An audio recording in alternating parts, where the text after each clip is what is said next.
You were not born into lack. You were not designed to chase, to struggle, or to compete endlessly in a race that never ends. You were born to create, to express, to expand, and above all, to think. Wallace D. Wattles taught that the power of thought is not just a spiritual idea, it is the most practical, most direct tool for creating wealth. He said, the ownership of money and property comes as a result of doing things in a certain way. And what is this certain way? It is a way of thinking that is so clear, so focused, and so connected to the laws of the universe that riches begin to form around it, not by chance, not by charity, but by law. This law is as certain as gravity. If you throw a stone, it falls. If you think in the certain way, you become rich. There is no luck involved, no favoritism, no exceptions. The problem is, very few people ever think this way. Most people confuse thought with worry. They confuse planning with procrastination. They live their whole lives reacting, never creating. And as Wattles said, the man who can think what he wants to think, regardless of appearances, is the one who will become rich. That's not a fantasy, that's instruction. You see, everything begins in the invisible.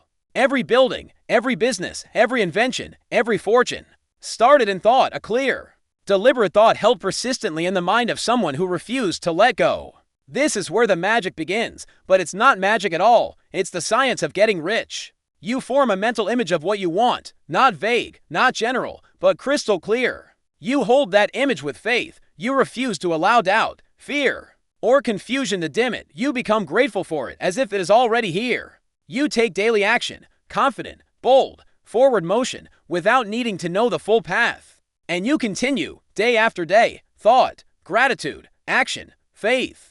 Thought, gratitude, action, faith. You do not stop. You do not look back. You do not ask if it's working. You trust that it is. This is the mindset of the rich, not the arrogant, not the lucky, but the aware. There is no virtue in poverty. Let that sink in. Wattles was clear. Whatever may be said in praise of poverty, the fact remains that it is not possible to live a really complete or successful life unless one is rich.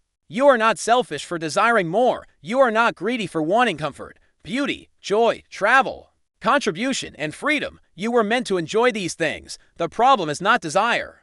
The problem is distraction. The average person is so bombarded with noise, notifications, negativity, opinions, expectations, that they never sit in stillness long enough to think a single original thought. And without original thought, there can be no original life, just repetition, just survival. Just another link in the chain, but you were made for more and you know it deep inside. There is a voice that whispers, this is not it, this is not where you were meant to stay. That voice is right, but it can only guide you if you quiet the world long enough to hear it. So begin now. Decide what you want, not what you think is possible, what you truly want. Let the image of it rise in your mind, make it vivid, see it in color, feel the air, the sounds, the details. Do this every day. Don't force it. Don't chase it. Just hold it, gently but firmly, like a candle in the dark. Let gratitude be your fire.